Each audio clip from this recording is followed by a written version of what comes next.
उसमें भर्ती कराया गया है। आप विधानसभा अध्यक्ष थे उस पर, क्या आप कहेंगे उस पर? देखिए, जो भी नियुक्ति वहाँ पे की गई, एक तो ये स्पष्ट कर दूं कि वो एक टेम्परेरी अरेंजमेंट है, दूसरा वो नियमानुसार हुई है। अब उसमें अपनों की पराये की ये बात मेरी समझ में क्यों कह रहे हैं। यदि मान लिया कोई व्यक्ति नियमानुसार उस परिधि में आ रहा है तो उसको नियुक्त किया गया है। लेकिन विज्ञप्ति नहीं निकाली गई और जितने भी लोग हैं आपके कई मंत्रियों के पीआरओ हैं उसमें आपको एक जानकारी दे दूं, ये पहली बार हुआ ऐसा नहीं है।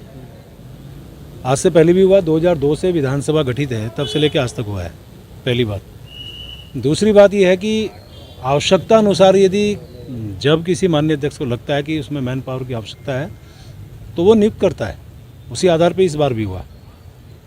और विज्ञप्ति की जहाँ तक बात कर रहे हैं, 21 साल के इतिहास में पहली बार उत्तराखंड की विधानसभा में एग्जाम कराया गया। लेकिन भर्ती तो नहीं हुई। अभी आप सुन तो लीजिए भाई साहब, यदि आप ही को जवाब सवाल करने से मेरे से क्यों पूछ रहे हो।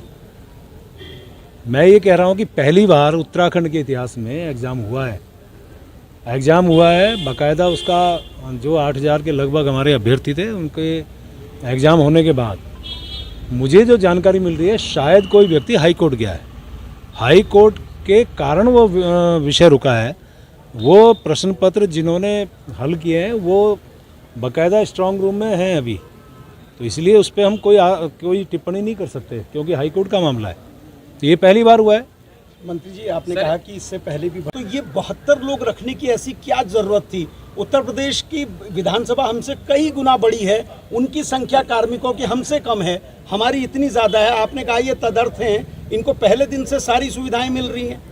आपको फिर मैं कह रहा हूँ कि आवश्यकता अनुसार जब भी आवश्यकता होती है, विधानसभा अध्यक्ष उस आधार पे उनकी मैन पावर को रखने का उसको अधिकार रखते हैं। सर जांच होनी चाहिए। 72 लोग जो भर्ती हुए थे, मेरा कहने का मतलब है कि आप उस समय अध्यक्ष थे, ये 72 लोगों के लिए जैसे आपने 35 लोगों की विज्ञप्ति निकाली, उनके लिए विज्ञप्ति निकाली थी या फिर इनको कैसे भर्ती? टेम्परेरी अरेंजमेंट है, मैंने कहा ना आपको। कोई विज्ञप्ति नहीं निकाली? नहीं, इसमें विज्ञप्ति लगाने का कोई मतलब नहीं है, टेम्परेरी अरेंजमेंट है। टेम्परेरी अरेंजमेंट वालों को टाइप 2, टाइप 3, टाइप 4 के मकान भी दे दिए गए। नहीं, वो मुझे जानकारी नहीं है। तो उसकी मुझे जानकारी विधानसभा में उसकी जांच की आवश्यकता है, क्या जांच होनी चाहिए?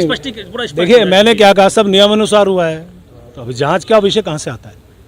नियमानुसार किया है, टेम्परेरी अरेंजमेंट है, आवश्यकता जब पड़ती किया जाता है।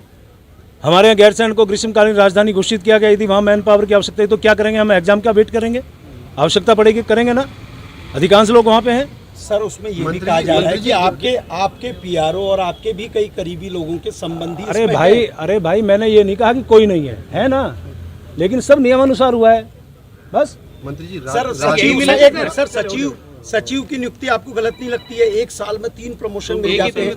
नवंबर 2021 तक वो डिप्टी सेक्रेटरी थे शोध के, ठीक है। दिसंबर में वो एडिशनल भी हो जाते हैं, जॉइंट भी हो जाते हैं, सचिव भी हो जाते हैं। ठीक है, शिथिलता अधिकार है अध्यक्ष विधानसभा को, शिथिलता का अधिकार के नाते उनको दिया है। फाइनेंस कंट्रोलर क्यों नहीं रखा सर जब शासन ने भेजा था? वो विधानसभा से पूछिए। मंत्री जी, राजनीति में सुनिए तो, राजनीति में नैतिकता एक बड़ी चीज होती है। ऐसी नैतिकता आपको लगता है कि मंत्री हो या उनकी जगह सीधे रूप से आप लोग भर्ती करते हैं, स्वच्छ रूप से? भैया, मैंने फिर कहा नियमानुसार भर्ती हुई है, तो बार बार एक ही सवाल का जवाब क्या? समर्थन करेंगे आप? ये नियमानुसार भर्ती हुई है और निश्चित रूप से नियमानुसार भर्ती हुई है। नियमानुसार ये है ना कि यदि आपको आवश्यकता पड़ती है तो आप उनको अपने तरीके से जो उसकी योग्यता उसके आधार पर निकालने की जरूरत पड़ती है। विज्ञप्ति निकाली है, जिसका एग्जाम कराया गया है वो तो भर्ती हुए नहीं, तो वो एग्जाम हाई कोर्ट में लंबित है ना। कहाँ से भर्ती हुए सर? भर्ती मैंने कहा ना, टेम्परेरी अरेंजमेंट नहीं है, वो अलग विषय है। भाजपा सरकार नहीं, मैंने कब कहा उन्होंने भ्रष्टाचार किया? आपने कहा पहली बार नहीं हुआ है, तो यही कहा ना मैंने, भ्रष्टाचार तो नहीं कहा ना। आप अपने मुंह से निकालेंगे शब्दों के, भ्रष्टाचार हुआ, भ्रष्टाचार बताइए कौन सा भ्रष्टाचार हुआ? 72 लोगों में नहीं रखा गया ना, कौन सा भ्रष्टाचार है बताइए ना। मंत्रियों के पीआर बिल्कुल रखे गए, आप बताइए ना कौन सा भ्रष्टाचार से रखे गए? ये मैंने कहा ना, नियमानुसार आप जानकारी लीजिए। 27 दिसंबर 27 दिसंबर 2021 को ज्वाइनिंग हुई। 5 महीने बाद वो तनख्वाह लेते हैं। मार्च 30 मार्च से 29 तारीख को आपको पोर्टफोलियो मिलता है वित्त का, तो आपके वित्त मंत्री के बनने के बाद ही इनको वित्त की अनुमति कैसे मिलती ये है, सर? विधानसभा जवाब देगा, क्योंकि ये विधानसभा का क्या पूर्व वित्त सचिव अमित नेगी ने सिग्नेचर नहीं किए थे सर? ये उन्होंने मना कर दिया अब था? ये विधानसभा जवाब देगा। अच्छा सर, पूर्व मुख्यमंत्री भी ये कह रहे हैं आपको कि उनके नहीं पास लग रहा एक है सर फाइल आई इसमें कहीं थी। गलती है कोई? एक पूर्व मुख्यमंत्री भी कह रहे हैं कि उनके पास फाइल नियुक्ति को लेकर फाइल आई थी, लेकिन उन्होंने उस पर साइन नहीं किए थे क्योंकि वो त्रिवेंद्र लग रावत रहा कह था रहे उन्हें। त्रिवेंद्र रावत जी को भी जानकारी होनी चाहिए कि एग्जाम की बात हमने कही है, एग्जाम कराया है, और एग्जाम यदि हाई कोर्ट में, मैंने कहा ना आपको, हाई कोर्ट में यदि वो लंबित है तो उस पर आप क्या टिप्पणी करेंगे? हाई कोर्ट निर्देश है, कॉपी रखिए, उसमें उसका निर्णय आ जाएगा।